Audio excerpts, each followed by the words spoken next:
Altai Krai is a Russian federal subject located in the Siberian Federal District. The administrative center is Barnaul. Altai Krai is a vast agricultural and historical region in southwestern Siberia, situated along Russia's borders with Kazakhstan and near the mountainous Altai Republic. Unlike the dramatic alpine landscapes often associated with the broader Altai region, Altai Krai itself is characterized mainly by fertile plains, forest steppe, and gently rolling uplands. Its geography places it within one of Siberia's most productive farming zones, where black soils, relatively mild summers, and broad river valleys have long supported grain cultivation and livestock raising. The Ob River, one of Siberia's great waterways, flows through the region and has historically served as a transportation and settlement corridor. Human settlement in this territory stretches back thousands of years, as archaeological discoveries show that ancient steppe cultures, nomadic herders, and early agricultural societies all passed through or lived in the area. Over time, Turkic, Mongolic, and Indo-European peoples left cultural traces across the steppe landscape. Yet the region remained sparsely populated until Russian expansion reached southern Siberia in the 17th century. Russian settlers, Cossacks, and traders gradually established forts and villages, integrating the territory into imperial administrative structures and trade routes. Migration accelerated in later centuries, especially in the 18th and 19th centuries, when the Russian state encouraged peasant resettlement into Siberia to develop agriculture and secure frontier lands. The late imperial and early Soviet periods transformed Altai Krai into one of Siberia's main agricultural centers. Wheat, barley, oats, and later industrial crops became staples of the regional economy. During Soviet collectivization, traditional farming was reorganized into collective and state farms, reshaping rural society and settlement patterns. Though collectivization brought hardship and disruption, it also expanded mechanization, irrigation, and transport infrastructure.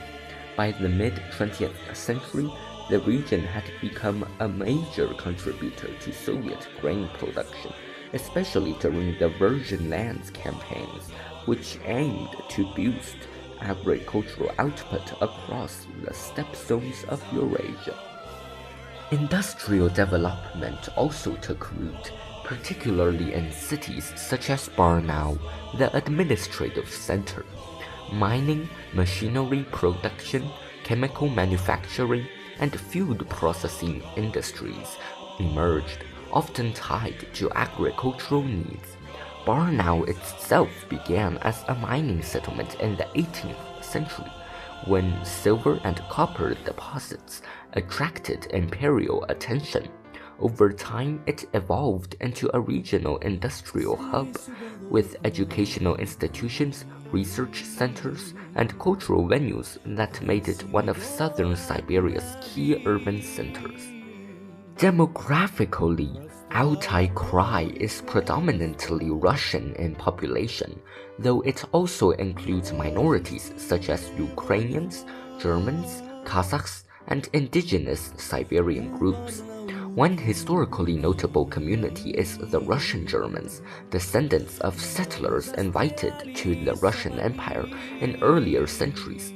Many lived in rural colonies across the region until large-scale emigration in the late 20th century reduced their numbers. Rural villages remain central to regional identity, and despite urban growth, agriculture still shapes everyday life for many residents. Economically, the Krai continues to rely heavily on farming and food production, making it one of Russia's leading grain-producing regions. Dairy farming, meat production, and beekeeping are also important, supported by vast pasture lands and flowering meadows. However, like many agricultural regions, it faces challenges such as fluctuating commodity prices, climate variability, and rural depopulation as younger residents move to cities in search of opportunity. Efforts to modernize farming technology and diversify industry have become important priorities in recent decades. Culturally, Altai Krai reflects a blend of frontier heritage and rural tradition. Folk music, crafts, and seasonal festivals rooted in peasant life remain part of local identity. The landscape itself holds symbolic importance, often portrayed in regional literature and art as a place of open horizons and quiet endurance. Writers, travelers, and scientists have long been drawn to the greater Altai region for its natural beauty and perceived spiritual atmosphere, and this reputation influences how residents understand their homeland, even in the more agricultural lowlands of the Krai. Historically and symbolically, the region has also been associated with ideas of frontier resilience and self-reliance. Life in southern Siberia required adaptation to harsh winters, long distances, and limited infrastructure, fostering a cultural emphasis on practicality, mutual support, and resourcefulness. These traits remain part of regional identity today, even as modern transportation, communication, and technology have reduced isolation.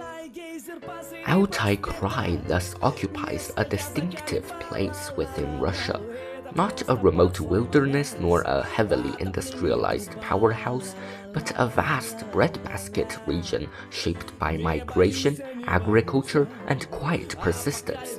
Its story is less about dramatic political upheavals and more about steady settlement, cultivation of land, and the gradual layering of cultures across centuries. In the wider Siberian landscape, it stands as one of the clearest examples of how frontier territories can evolve into stable, productive regions while still retaining a sense of spaciousness and historical depth. Like, comment, and share to support this channel.